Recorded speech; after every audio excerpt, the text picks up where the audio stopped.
Imagine a country with breathtaking landscapes, a pleasant climate, and a rich cultural heritage.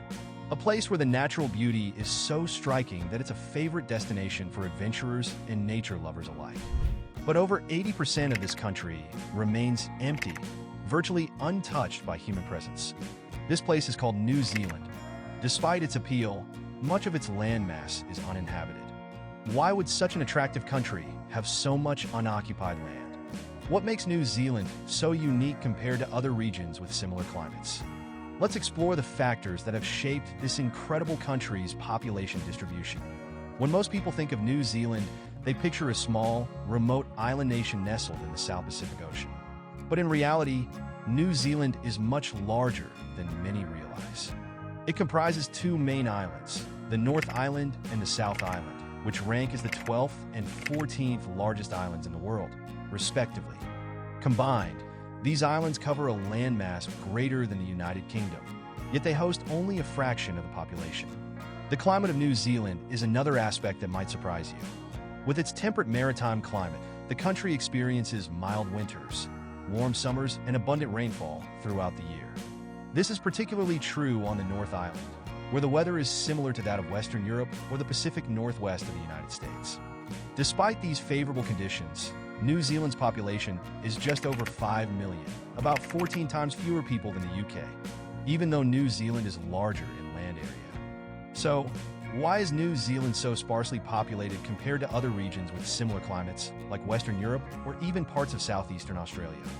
The answer lies in a combination of factors, including geographic isolation, challenging terrain, historical settlement patterns, and economic considerations.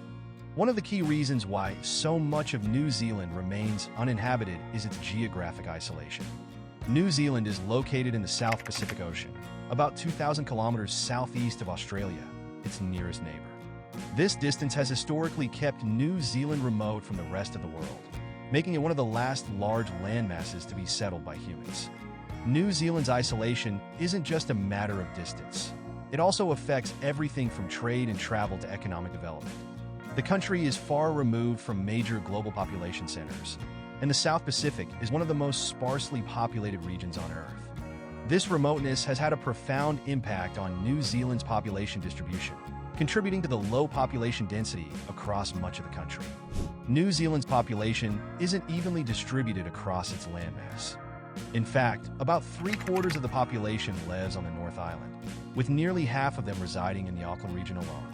Auckland, New Zealand's largest city, is strategically located on an isthmus with natural harbors on both sides, making it an ideal spot for settlement. The city's mild climate, fertile land, and proximity to the ocean have made it the country's most densely populated region, home to approximately 37% of all New Zealanders. The South Island, despite being nearly equal in size to the North Island, is much less populated. Only about 1.2 million people live on the South Island, spread out across its vast landscapes. The largest city on the South Island, Christchurch, is situated on the Canterbury Plains, but if you exclude the Christchurch metropolitan area, the rest of the South Island is almost empty. This disparity in population density between the two islands raises an interesting question. Why is the South Island so sparsely populated compared to the North Island? One of the most significant factors influencing New Zealand's population distribution is its geography. The South Island is home to the Southern Alps, a mountain range that runs almost the entire length of the island. These mountains create a rugged landscape with steep, inaccessible terrain, making large-scale settlement difficult. The Southern Alps also have a profound impact on the climate of the South Island. The mountains block moisture-laden, westerly winds coming from the Tasman Sea, causing heavy rainfall on the western side of the island. As the winds pass over the mountains, they lose moisture, creating a much drier climate on the eastern side. This rain shadow effect results in a landscape that is challenging for agriculture and less hospitable for large human populations. The North Island has more moderate terrain, with fewer mountains and more fertile land. The volcanic soils of the North Island are richer and more conducive to agriculture, making it easier to sustain a larger population. Additionally, the North Island's climate is more consistent, with more evenly distributed rainfall and warmer temperatures compared to the South Island. New Zealand's population distribution can also be traced back to its history of human settlement. The first people to settle in New Zealand were the Polynesian ancestors of the Maori, who arrived around the 13th century. These early settlers established communities primarily on the North Island, where the climate was more temperate and the land more suitable for agriculture. When European explorers and settlers began arriving in the late 18th and early 19th centuries, they too favored the North Island for its milder climate and fertile land. The South Island, with its more challenging terrain and climate, remained less attractive for large-scale settlement. Even during the gold rushes of the 19th century, which temporarily boosted the South Island's population, the North Island continued to be the preferred location for settlers. In modern times, economic factors have further reinforced the population concentration on the North Island. Auckland, Wellington, and other major cities on the North Island are hubs of economic activity, offering more job opportunities, better infrastructure, and a higher standard of living compared to the more rural South Island. The South Island's economy has traditionally been based on agriculture, particularly sheep and cattle farming. While these industries have been successful, they don't require large populations to sustain them. As a result, the South Island has remained sparsely populated, with much of the land dedicated to farming rather than urban development. Additionally, the South Island's rugged terrain and the challenges of building infrastructure in such an environment have limited the growth of large cities. The Southern Alps, with their towering peaks and deep valleys, make construction and transportation difficult and expensive. This has further contributed to the South Island's lower population density compared to the North Island. New Zealand is not only shaped by its geography and climate, but also by its dynamic environmental and volcanic activity. The country is located on the boundary between the Pacific and Australian tectonic plates, making it one of the most geologically active regions in the world. This tectonic activity has given rise to the Southern Alps and numerous volcanoes, particularly on the North Island. While the North Island's volcanic soils are fertile and support agriculture, the presence of active volcanoes also poses risks. Volcanic eruptions, earthquakes, and other natural disasters are a reality in New Zealand, influencing where people choose to live. The South Island, while less affected by volcanic activity, still faces challenges from its rugged terrain and the potential for natural disasters, such as landslides and floods.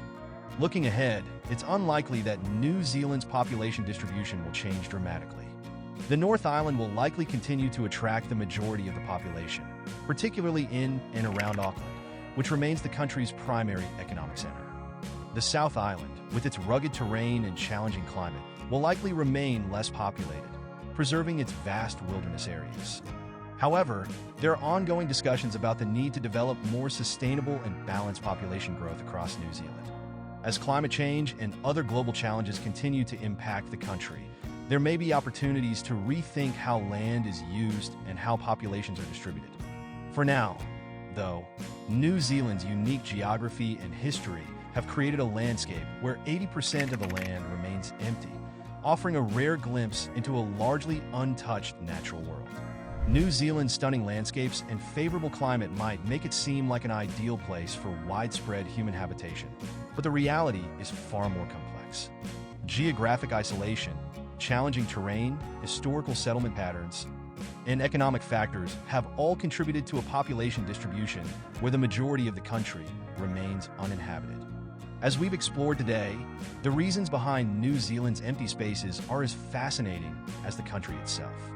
Whether you're captivated by the untamed wilderness of the South Island or the vibrant urban life of the North Island, New Zealand offers a unique blend of natural beauty and cultural richness that continues to intrigue and inspire.